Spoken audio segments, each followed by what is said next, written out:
ಅನುಮತಿ ಕೊಟ್ಟರು ಪವಿತ್ರ ಗೌಡಗೆ ಸಿಗದ ಮನೆಯೂಟ. ತೆರಿಗೆ ಪಾವತಿಯಲ್ಲೂ ನ್ಯಾಷನಲ್ ಕ್ರಶ್ ನಂಬರ್ 1. ದೆಹಲಿಯಲ್ಲಿ ಗುಂಡಿನ ಮೊರೆತ. ಇದೆಲ್ಲದರ ಮಾಹಿತಿ ಕರ್ನಾಟಕ ಟಾಪ್ 20ಯಲ್ಲಿ. ಧರ್ಮಸ್ಥಳದ ಪೊಲೀಸ್ ಠಾಣೆಯಲ್ಲಿ ಕಳೆದ ಕೆಲವು ವರ್ಷಗಳಿಂದ ದಾಖಲಾಗಿರುವ 74 ಮಹಿಳೆಯರ ನಾಪತ್ತೆ ಪ್ರಕರಣಗಳು ಹಾಗೂ ಅನಾಥ ಶವಗಳ ಪ್ರಕರಣಗಳಿಗೆ ಸಂಬಂಧಿಸಿದಂತೆ ಹೊಸದಾಗಿ ತನಿಖೆ ನಡೆಸುವಂತೆ ಕೋರಿ ಸಲ್ಲಿಸಲಾಗಿದ್ದ ಅರ್ಜಿಯನ್ನ ಮಾರ್ಚ್ 23ಕ್ಕೆ ಮುಂದೂಡಿಕೆ ಮಾಡಲಾಗಿದೆ. ಧರ್ಮಸ್ಥಳದಲ್ಲಿ ಅತ್ಯಾಚಾರ ಕೊಲೆಯಾದ ಯುವತಿ ಸೌಜನ್ಯ ತಾಯಿ ಕುಸುಮಾವತಿ ಗೌಡ ಸಲ್ಲಿಸಿದ್ದ ಅರ್ಜಿಯನ್ನ ನ್ಯಾಯಮೂರ್ತಿ ಅರವಿಂದ್ ಕುಮಾರ್ ನೇತೃತ್ವದ ದ್ವಿಸದಸ್ಯ ಪೀಠದಲ್ಲಿ ವಿಚಾರಣೆ ನಡೆಸಲಾಯಿತು. ವಿಚಾರಣೆ ಸಮಯದಲ್ಲಿ ವಕೀಲರ ಅನುಪಸ್ಥಿತಿ ಹಿನ್ನೆಲೆಯಲ್ಲಿ ವಿಚಾರಣೆಯನ್ನ ಮುಂದೂಡಲಾಯಿತು. ಸತತವಾಗಿ 2 ವರ್ಷಗಳವರೆಗೆ 100 ಅನಾಥ ಶವಗಳನ್ನು ಹೂತು ಹಾಕಿದ್ದಾಗಿ ಈ ಹಿಂದೆ ಹೇಳಿಕೆ ನೀಡಿದ್ದ ಮಾಸ್ಕ್ ಮ್ಯಾನ್ ಚಿನ್ನಯ್ಯ ಉಲ್ಟಾ ಹೊಡೆದಿದ್ದು ಏಕೆ ಎಂಬುದರ ಬಗ್ಗೆಯೂ ಕೂಡ ತನಿಖೆ ಆಗಬೇಕು ಅಂತ ಅರ್ಜಿಯಲ್ಲಿ ಆಗ್ರಹಿಸಿದ್ದಾರೆ.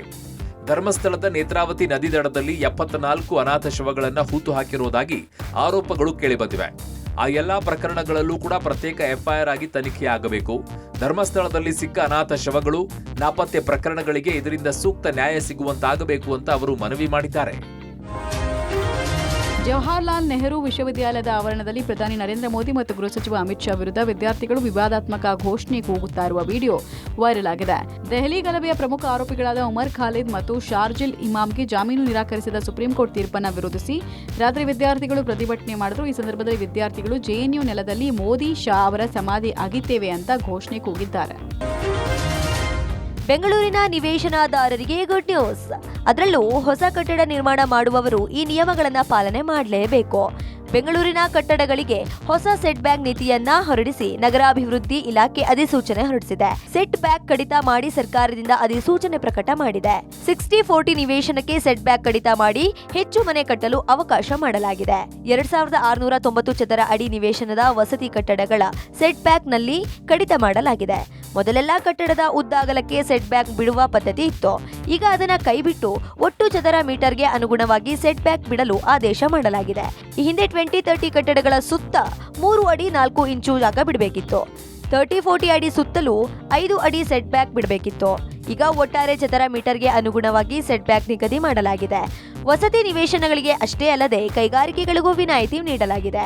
500 ಚದರ ಮೀಟರ್ ವರೆಗಿನ ನಿವೇಶನದಲ್ಲಿ ನಿರ್ಮಿಸಿರುವ ಕೈಗಾರಿಕೆ ಕಟ್ಟಡಗಳಿಗೂ ಭಾರಿ ರಿಯಾಯಿತಿ ನೀಡಲಾಗಿದೆ. ಕಟ್ಟಡದ ಸುತ್ತಲೂ 4.5 ಮೀಟರ್ ಬಿಡಬೇಕೆಂಬ ನಿಯಮ ಬದಲಾಯಿಸಿ ನಿವೇಶನದ ಉದ್ದಕ್ಕೆ ಅನುಗುಣವಾಗಿ ಮುಂಭಾಗ 12% ಹಾಗೂ ಹಿಂಭಾಗ ಅಕ್ಕಪಕ್ಕ ತಲಾ 8% ಕೈಗಾರಿಕೆಗಳು ಸೆಟ್ ಬ್ಯಾಕ್ ಬಿಡಲು ಆದೇಶ ಮಾಡಲಾಗಿದೆ. ತಮಿಳುನಾಡಿನ ತಿರುಪಾರಂ ಕುಂದ್ರಂ ಬೆಟ್ಟದ ಮೇಲೆ ಹಿಂದೂಗಳ ದೀಪ ಬೆಳಗಲು ಅನುಮತಿ ನೀಡಿದ ಹಿಂದಿನ ಆದೇಶವನ್ನು ಮದ್ರಾಸ್ ಹೈಕೋರ್ಟ್ನ ಮಧುರೈ ಪೀಠ ಮಂಗಳವಾರ ಎತ್ತಿ ಹಿಡಿದಿತ್ತು. ತೀರ್ಪಿನಿಂದ ತಮಿಳುನಾಡು ಸರ್ಕಾರಕ್ಕೆ ಮುಖಭಂಗವಾಗಿದೆ. ಡಿಸೆಂಬರ್ 1, 2025ರಂದು ನ್ಯಾಯಮೂರ್ತಿ ಜಿಆರ್ ಸ್ವಾಮಿನಾಥನ್ ಅವರ ಆದೇಶವನ್ನ ನ್ಯಾಯಾಲಯ ಎತ್ತಿ ಹಿಡಿದಿದೆ. ದೀಪಗಳನ್ನ ಬೆಳಗಿಸುವ ಅಭ್ಯಾಸವು ಪ್ರಾಚೀನ ಹಿಂದೂ ಸಂಪ್ರದಾಯವಾಗಿದೆ. ದೂರದಿಂದಲೇ ಭಕ್ತರಿಗೆ ದೀಪಗಳು ಗೋಚರಿಸುವಂತೆ ನೋಡಿಕೊಳ್ಳುವುದು ಇದರ ಉದ್ದೇಶವಾಗಿದೆ. ಭಕ್ತರ ಕೋರಿಕೆಯನ್ನ ನಿರಾಕರಿಸಲು ದೇವಾಲಯದ ಅಧಿಕಾರಿಗಳಿಗೆ ಯಾವುದೇ ಮಾನ್ಯ ಅಥವಾ ಕಾನೂನು ಕಾರಣವಿಲ್ಲ ಎಂದು ನ್ಯಾಯಪೀಠ ಅಭಿಪ್ರಾಯಪಟ್ಟಿದೆ. ತಮಿಳುನಾಡು ಸರ್ಕಾರವು ದೇವಾಲಯವು ಜೈನ ದೇವಾಲಯ ಎಂದು ವಾದಿಸಿತ್ತು. ಇದಲ್ಲದೆ ದೀಪಸ್ತಂಭವನ್ನ ದರ್ಗಾದ ಆಸ್ತಿ ಎಂದು ವಕ್ಫ್ ಮಂಡಳಿ ಹೇಳಿಕೊಂಡಿತ್ತು. ಇದೀಗ ವಿವಾದ ಮದ್ರಾಸ್ ಹೈಕೋರ್ಟ್ನ ಮಧುರೈ ಪೀಠವು ತೀರ್ಪು ನೀಡಿದ್ದು ದೇವಾಲಯಗಳು ದೀಪಸ್ತಂಭಗಳ ಮೇಲೆ ದೀಪಗಳನ್ನ ಬೆಳಗಿಸಲು ಅವಕಾಶ ನೀಡಬೇಕು ಎಂದು ಆದೇಶಿಸಿದೆ. ಈ ಆದೇಶದಿಂದ ತಮಿಳುನಾಡಿನ ಡಿಎಂಕೆ ಸರ್ಕಾರಕ್ಕೆ ಮುಖಭಂಗವಾಗಿದ್ದು ಸುಪ್ರೀಂಗೆ ಮೇಲ್ಮನವಿ ಸಲ್ಲಿಸಿದೆ. ದಕ್ಷಿಣ ಭಾರತದ ಕುಂಭಮೇಳ ಅಂತಾನೆ ಹೆಸರುವಾಸಿಯಾದಂತಹ ಕೊಪ್ಪಳದ ಅಭಿನವ ಗವಿಮಠ ಜಾತ್ರೆಯಲ್ಲಿ ಮಿರ್ಚಿ ಘಮಲು ಕಾಣಿಸ್ತು. ನಿರಂತರವಾಗಿ ಜಾತ್ರೆಯಲ್ಲಿ 20 ದಿನಗಳ ಕಾಲ ದಾಸೋಹ ನಡೆಯುತ್ತೆ. ಲಕ್ಷಾಂತರ ಭಕ್ತರು ಗವಿ ಸಿದ್ದೇಶ್ವರನ ಆಶೀರ್ವಾದವನ್ನ ಪಡೆದು ದಾಸೋಹದಲ್ಲಿ ಪ್ರಸಾದ ಸ್ವೀಕಾರ ಮಾಡ್ತಾರೆ. ಜಾತ್ರೆಗೆ ಬಂದ ಲಕ್ಷ ಮಂದಿಗೆ ಮಿರ್ಚಿಯನ್ನ ಪ್ರಸಾದದ ರೂಪದಲ್ಲಿ ನೀಡಲಾಗುತ್ತೆ. ಕೊಪ್ಪಳದ ಅಭಿನವ ಗವಿಮಠದ ಜಾತ್ರೆಯಲ್ಲಿ ಇವತ್ತು ಮಿರ್ಚಿ ಘಮಲು ಹರಡಿತ್ತು. ಯಾವುದೇ ಪ್ರತಿಫಲಾಕ್ಷೆ ಇಲ್ಲದೆ ಅಜ್ಜನ ಸೇವೆಗೆ 25ಕ್ಕೂ ಹೆಚ್ಚು ಗ್ರಾಮದಿಂದ ಬಂದು ಮಿರ್ಚಿ ಹಾಕೋದ್ರ ಮೂಲಕ ಅಜ್ಜನ ಸೇವೆ ಮಾಡ್ತಿದ್ದಾರೆ ಜನ.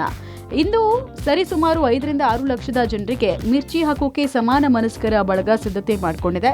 ಇನ್ನು ಈ ಬಾರಿ ಮಿರ್ಚಿಗೆ ಸುಮಾರು 25 ಕ್ವಿಂಟಲ್ ಕಡಲೆ ಹಿಟ್ಟು, 22 ಕ್ವಿಂಟಲ್ ಹಸಿಮೆಣಸಿನಕಾಯಿ, 25 ಕೆಜಿ ಅಜ್ವಾನ್, 25 ಕೆಜಿ ಸೋಡಾ ಪುಡಿ, 75 ಕೆಜಿ ಉಪ್ಪು, 60 ಸಿಲಿಂಡರ್, 12 ಬ್ಯಾರಲ್ ಒಳ್ಳೆ ಎಣ್ಣೆ ಬಳಕೆ ಮಾಡಿಕೊಂಡು ಮಿರ್ಚಿಯನ್ನು ತಯಾರಿಸಿದ್ದಾರೆ. ಶ್ರೀ ಗವಿಸಿದ್ದೇಶ್ವರ ಜಾತ್ರಾ ಮಹೋತ್ಸವದಿಂದ 2ನೇ ದಿವಸ ಸುಮಾರು ಲಕ್ಷಾಂತರ ಭಕ್ತರು ಬರುವಂಥ ಈ ಸಮಯದಲ್ಲಿ ಸಮಾನ ಮನಸ್ಕರ ಗೆಳೆಯರ ತಂಡ ಪ್ರತಿ ವರ್ಷದಂತೆ ಈ ವರ್ಷವೂ ಕೂಡ ಮಿರ್ಚಿಯನ್ನು ಉಣಬಡಿಸ್ತಾ ಇದ್ದೀವಿ. ಈ ಭಾಗದಲ್ಲಿ ವಿಶೇಷವಾಗಿ ಅಂದ್ರೆ ಮಿರ್ಚಿ ಅಂದರೆ 2 ಹೊಟ್ಟೆ ಅನ್ಬೋದು. ಅಂಥ ಪದಾರ್ಥವನ್ನು ಇವತ್ತು ನಾವು ಬಡಿಸ್ತಾ ಇದ್ವಿ. ಝೀರಾ ಟ್ರಸ್ಟ್ ಜಾಗದಲ್ಲಿ ಎಂಎಲ್ಸಿ ಅಕ್ರಮವಾಗಿ ಲೇಔಟ್ ಮಾಡಿದ್ದಾರೆ ಎನ್ನುವ ವಿಚಾರಕ್ಕೆ ನಿನ್ನೆ ಕೆಡಿಪಿ ಸಭೆಯಲ್ಲಿ ಎಂಎಲ್ಎ ಸಿದ್ದು ಪಾಟೀಲ್ ಮತ್ತು ಎಂಎಲ್ಸಿ ಭೀಮರಾವ್ ಪಾಟೀಲ್ ಕೈ ಮಿಲಾಯಿಸಿಕೊಂಡ ಹಿನ್ನೆಲೆ ಸಭೆ ಒಂದು ಕ್ಷಣ ರಣರಂಗವಾಗಿತ್ತು. ಹೀಗಾಗಿ ನಿನ್ನೆ ಹುಮ್ನಾಬಾದ್ನಲ್ಲಿ ಉದ್ವಿಗ್ನ ಪರಿಸ್ಥಿತಿ ನಿರ್ಮಾಣವಾಗಿದ್ದು, ಪಟ್ಟಣದಲ್ಲಿ ಯಾವುದೇ ಅಹಿತಕರ ಘಟನೆಗಳು ನಡೆಯದಂತೆ 144 ಸೆಕ್ಷನ್ ಜಾರಿ ಮಾಡಿ ಇಬ್ಬರ ನಿವಾಸ ಸೇರಿದಂತೆ ಹುಮ್ನಾಬಾದ್ ಪಟ್ಟಣದಲ್ಲಿ ಪೊಲೀಸರು ಕೋಟೆಯನ್ನೇ ನಿರ್ಮಿಸಿದ್ದರು. ಪೊಲೀಸರ ಹೈ ಅಲರ್ಟ್ನಿಂದಾಗಿ ಇಂದು ಹುಮ್ನಾಬಾದ್ ಪಟ್ಟಣ ಸಹಜ ಸ್ಥಿತಿಗೆ ಮರಳಿದ್ದು, ಎಂದಿನಂತೆ ಅಂಗಡಿ ಮುಂಗಟ್ಟುಗಳು ಓಪನ್ ಆಗಿವೆ. ನಿನ್ನೆ ಹುಮ್ನಾಬಾದ್ ಪಟ್ಟಣದಲ್ಲಿ ಯಾವುದೇ ಅಹಿತಕರ ಘಟನೆಗಳು ನಡೆಯದಂತೆ ಪೊಲೀಸರು ಅಂಗಡಿ ಮುಂಗಟ್ಟುಗಳನ್ನು ಬಂದ್ ಮಾಡಿಸಿದ್ದರು. ಈವರೆಗೆ ಹುಮ್ನಾಬಾದ್ ಪಟ್ಟಣದಲ್ಲಿ ಯಾವುದೇ ಅಹಿತಕರ ಘಟನೆಗಳು ನಡೆಯದ ಕಾರಣ ವ್ಯಾಪಾರ ವಹಿವಾಟು ಸಹಜ ಸ್ಥಿತಿಗೆ ಬಂದಿತ್ತು. ಇಂದು ಕೂಡ ಯಾವುದೇ ಅಹಿತಕರ ಘಟನೆಗಳು ನಡೆಯದಂತೆ ಶಾಸಕ ಮತ್ತು ಎಂಎಲ್ಸಿ ನಿವಾಸಗಳಿಗೆ ಪೊಲೀಸ್ ಬಿಗಿ ಭದ್ರತೆ ಮುಂದುವರೆದಿದೆ. ಬೀದರ್ ನಗರದ ಜಿಲ್ಲಾ ಪಂಚಾಯತ್ನಲ್ಲಿ ನಡೆದಿದ್ದ ಕೆಡಿಪಿ ಸಭೆಯಲ್ಲಿ ಉಸ್ತುವಾರಿ ಸಚಿವ ಈಶ್ವರ್ ಖಂಡ್ರೆ ಸಮ್ಮುಖದಲ್ಲೇ ಶಾಸಕ ಸಿದ್ದು ಪಾಟೀಲ್ ಮತ್ತು ಎಂಎಲ್ಸಿ ಭೀಮರಾವ್ ಪಾಟೀಲ್ ಕೈ ಮಿಲಾಯಿಸಿ ಅವಾಚ್ಯವಾಗಿ ಬೈದಾಡಿಕೊಂಡಿದ್ದರು. ರೇಣುಕಾಸ್ವಾಮಿ ಹತ್ಯೆ ಮಾಡಿದ ಆರೋಪದಲ್ಲಿ ಜೈಲು ಸೇರಿರುವ ಪವಿತ್ರ ಗೌಡ ಮನೆ ಊಟಕ್ಕೆ ಅರ್ಜಿ ಹಾಕಿ ಆದೇಶವನ್ನು ಪಡೆದುಕೊಂಡಿದ್ದರು. ಆದ್ರೀಗ ಆರೋಪಿಗಳಿಗೆ ಮನೆ ಊಟ ಕೊಡೋದಕ್ಕೆ ಜೈಲಾಧಿಕಾರಿಗಳು ನಿರಾಕರಣೆ ಮಾಡುತ್ತಿದ್ದಾರೆ. ಜೈಲಿನಲ್ಲಿ ವಿಚಾರಣಾಧೀನ ಕೈದಿಗಳಿಗೆ ಈ ರೀತಿಯಲ್ಲಿ ಮನೆ ಊಟವನ್ನು ನೀಡಿದ್ರೆ ಎಲ್ಲ ಆರೋಪಿಗಳು ಇದೇ ಆದೇಶದ ಮೇಲೆ ಮನೆ ಊಟವನ್ನು ಕೇಳ್ತಾರೆ. ಮನೆ ಊಟ ಬಂದ್ರೆ ಪರಿಶೀಲನೆ ಮಾಡಿದ ಬಳಿಕ ಜೈಲಿನ ಒಳಗೆ ಕೊಡಬೇಕು. ಅದಕ್ಕಾಗಿಯೇ ಪ್ರತ್ಯೇಕವಾಗಿ ತಂಡ ಬೇಕಾಗುತ್ತೆ. ಪರಪ್ಪನ ಅಗ್ರಹಾರದಲ್ಲಿರುವ 3,000 ಆರೋಪಿಗಳು ಇದೇ ಆದೇಶದ ಮೇಲೆ ಅರ್ಜಿ ಹಾಕಿದರೆ ಕಷ್ಟ ಆಗುತ್ತೆ. ಹೀಗಾಗಿ ಮನೆ ಊಟ ನೀಡೋದಕ್ಕೆ ಸಾಧ್ಯವಿಲ್ಲ ಅಂತ ಕೋರ್ಟ್ಗೆ ಅರ್ಜಿ ಸಲ್ಲಿಕೆಗೆ ಕಾರಾಗೃಹ ಇಲಾಖೆ ನಿರ್ಧಾರ ಮಾಡಿದೆ. ನಾಳೆ ಕೋರ್ಟ್ಗೆ ಅರ್ಜಿ ಹಾಕುವ ಮೂಲಕ ಮನೆ ಊಟ ನೀಡೋದಕ್ಕೆ ಸಾಧ್ಯವಿಲ್ಲ ಅಂತ ಕೋರ್ಟ್ಗೆ ಮನವರಿಕೆ ಮಾಡಿಕೊಡೋದಕ್ಕೆ ತಯಾರಿ ನಡೆಸಿದ್ದು, ಅಲ್ಲಿಯ ತನಕ ಯಾವುದೇ ರೀತಿಯ ಮನೆ ಊಟ ನೀಡಲಾಗುವುದಿಲ್ಲ ಎನ್ನಲಾಗ್ತಾ ಇದೆ. ಕೊಡಗು ಜಿಲ್ಲೆಯವರಾಗಿ ದೇಶ ವಿದೇಶಗಳಲ್ಲೂ ಖ್ಯಾತಿ ಪಡೆದಿರುವ ಸಿನಿಮಾ ತಾರೆ ರಶ್ಮಿಕಾ ಮಂದಣ್ಣ ತೆರಿಗೆ ಪಾವತಿ ಮಾಡೋದ್ರಲ್ಲಿ ಕೊಡಗಿಗೆ ನಂಬರ್ 1 ಆಗಿ ಹೊರಹೊಮ್ಮಿದ್ದಾರೆ. ಕನ್ನಡ ಚಿತ್ರರಂಗದಲ್ಲಿ ಗುರುತಿಸಿಕೊಂಡು ನಂತರ ತೆಲುಗು ಸೇರಿದಂತೆ ಬಾಲಿವುಡ್ನಲ್ಲೂ ಬಹುಬೇಡಿಕೆ ನಟಿಯಾಗಿರುವ ರಶ್ಮಿಕಾ ಮಂದಣ್ಣ ತಮ್ಮ ಉದ್ಯಮದ ಹಣಕಾಸಿನ ವಹಿವಾಟನ್ನ ಕೊಡಗು ಜಿಲ್ಲೆಯ ಮೂಲದ ಸಂಸ್ಥೆಯಾಗಿರುವ ರಶ್ಮಿಕಾ ಮಂದಣ್ಣ ALP ಹೆಸರಲ್ಲೇ ಹೊಂದಿದ್ದಾರೆ. ಈ ಮೂಲಕ ಇದೀಗ 2025-26ನೇ ಆರ್ಥಿಕ ವರ್ಷದಲ್ಲಿ ಈ ತನಕ ಕೊಡಗು ಜಿಲ್ಲೆಯಿಂದ ಅತಿ ಹೆಚ್ಚು ಆದಾಯ ತೆರಿಗೆ ಪಾವತಿದಾರರಾಗಿ ಗುರುತಿಸಲ್ಪಟ್ಟಿದ್ದಾರೆ. ಪ್ರಸಕ್ತ ಸಾಲಿನ ಆರ್ಥಿಕ ವರ್ಷದ 3 ಅವಧಿಯಲ್ಲಿ ತೆರಿಗೆ ಪಾವತಿಯಲ್ಲಿ ಇವರೇ ನಂಬರ್ 1 ಆಗಿತ್ತು. ಮುಂದಿನ ಮಾರ್ಚ್ ತಿಂಗಳ ಅಂತ್ಯದವರೆಗೂ ಇದು ಮುಂದುವರಿಯಲಿದೆ ಎಂಬ ವಿಶ್ವಾಸವನ್ನು ಆದಾಯ ತೆರಿಗೆ ಇಲಾಖೆ ಹೇಳಿದೆ. ರಾಷ್ಟ್ರ ರಾಜಧಾನಿ ದೆಹಲಿಯಲ್ಲಿ ಬೆಳ್ಳಂಬೆಳಗ್ಗೆ ಗುಂಡಿನ ಸದ್ದು ಮೊಳಗಿದೆ. ದೆಹಲಿಯ ಕ್ರೈಂ ಬ್ರಾಂಚ್ ಪೊಲೀಸರು 2 ಶೂಟರ್ಗಳಿಗೆ ಗುಂಡೇಟು ನೀಡಿ ಬಂಧಿಸಿದ್ದಾರೆ. ದೆಹಲಿಯ ದ್ವಾರಕಾದ ಆಯಾ ನಗರ ಪ್ರದೇಶದಲ್ಲಿ ಈ ಎನ್ಕೌಂಟರ್ ನಡೆದಿದೆ. ಬಂಧಿತರಲ್ಲಿ 50 ವರ್ಷದ ಒಬ್ಬ ಆರೋಪಿ ಯಾದ್ರಾಮ್ ಹರಿಯಾಣ, ರಾಜಸ್ಥಾನ ಮತ್ತು ಉತ್ತರ ಪ್ರದೇಶದಾದ್ಯಂತ ಕೊಲೆ ಯತ್ನ ಮತ್ತು ದರೋಡೆ ಸೇರಿದಂತೆ ಸುಮಾರು 24 ಅಪರಾಧ ಕೃತ್ಯಗಳಲ್ಲಿ ಭಾಗಿಯಾಗಿದ್ದ ಎಂದು ತಿಳಿದು ಬಂದಿದೆ. ಬಂಧಿತರು ಶೂಟೌಟ್ ಪ್ರಕರಣವೊಂದರಲ್ಲಿ ಭಾಗಿಯಾಗಿದ್ದರು. ಅವರನ್ನು ಪೊಲೀಸರು ಬಂಧಿಸಲು ತೆರಳಿದ್ದರು. ಈ ವೇಳೆ 2 ಪೊಲೀಸರ ಮೇಲೆ ದಾಳಿಗೆ ಯತ್ನಿಸಿದ್ದು ಪೊಲೀಸರು ಪ್ರತಿ ದಾಳಿ ನಡೆಸಿದ್ದಾರೆ. ಘಟನೆಯಲ್ಲಿ 2 ಆರೋಪಿಗಳ ಕಾಲುಗಳಿಗೆ ಗುಂಡೇಟಿನ ಗಾಯಗಳು ಆಗಿವೆ.